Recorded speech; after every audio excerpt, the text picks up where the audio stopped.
آج بات کرتے ہیں عقل کے ایک بہت ہی گہرے اور قدیم تصور پر۔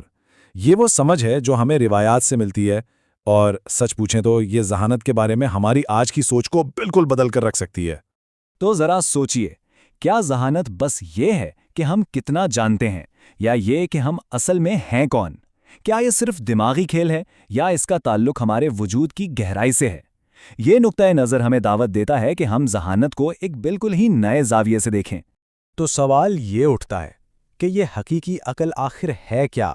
آئیے دیکھتے ہیں کہ روایات اس کی کیا تعریف کرتی ہیں، اور ایک بات تو طے ہے، یہ صرف آئی کیو یا دماغی تیزی سے کہیں بڑھ کر ہے۔ اور اس کی تعریف واقعی حیران کر دینے والی ہے۔ عقل صرف سوچنے سمجھنے کی صلاحیت نہیں، بلکہ اسے ایک روحانی طاقت کہا گیا ہے۔ ایک ایسی طاقت جس کا ایک بہت بڑا مقصد ہے، یعنی جس کے ذریعے رب کی عبادت کی جاتی ہے اور جنت حاصل ہوتی ہے۔ اچھا، تو اب چلتے ہیں اس کی ابتدا کی طرف۔ یہ سب شروع کیسے ہوا؟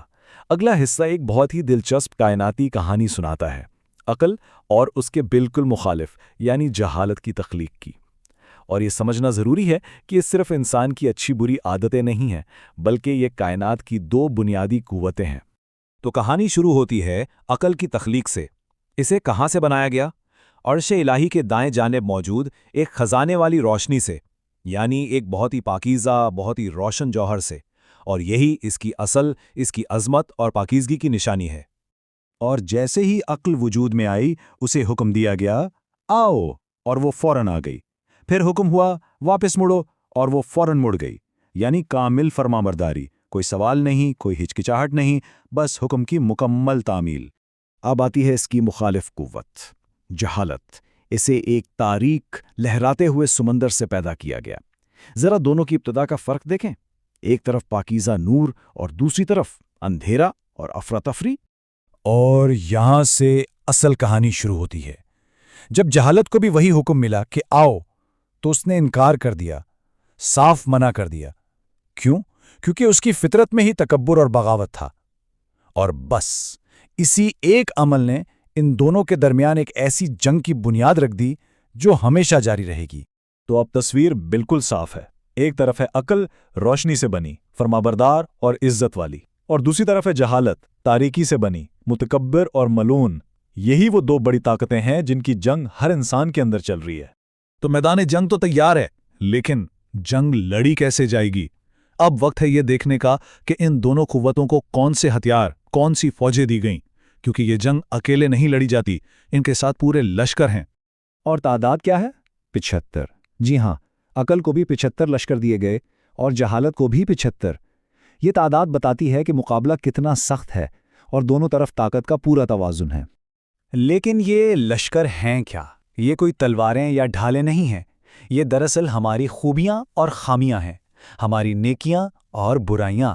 جیسے آپ دیکھیں، ایک طرف امید ہے تو اس کے مقابلے میں مایوسی، ایک طرف انصاف تو دوسری طرف ظلم، صبر کے سامنے گھبراہٹ اور عاجزی کے مقابلے میں تکبر۔ ہر اچھائی کے سامنے ایک برائی کھڑی ہے۔ تو یہ کائناتی جنگ اصل میں ہر انسان کے اندر لڑی جا رہی ہے۔ سوال یہ ہے کہ ہم کیسے پہچانیں کہ کسی شخص پر عقل کی فوج غالب ہے؟ اس کی کچھ بہت واضح نشانیاں بتائی گئی ہیں۔ تو ایک عقل مند شخص کیسا ہوتا ہے؟ وہ کسی جاہل کی بات پر غصہ نہیں کرتا، بلکہ صبر سے کام لیتا ہے۔ دوسروں کی غلطیوں کو معاف کر دیتا ہے، اپنے سے نیچے والوں کے سامنے بھی عاجزی سے پیش آتا ہے۔ بولنے سے پہلے ہمیشہ سوچتا ہے، دوسروں کی چھوٹی سی نیکی کو بھی بڑا سمجھتا ہے۔ علم حاصل کرنے سے کبھی نہیں تھکتا، اور سب سے اہم، وہ ہمیشہ دوسروں کو خود سے بہتر اور زیادہ نیک سمجھتا ہے۔ اچھا، یہ تو ہوئی عقل کی بات۔ اب دیکھتے ہیں تصویر کا دوسرا رخ۔ جب کسی پر جہالت کی فوجیں غالب آ جائیں تو کیا ہوتا ہے؟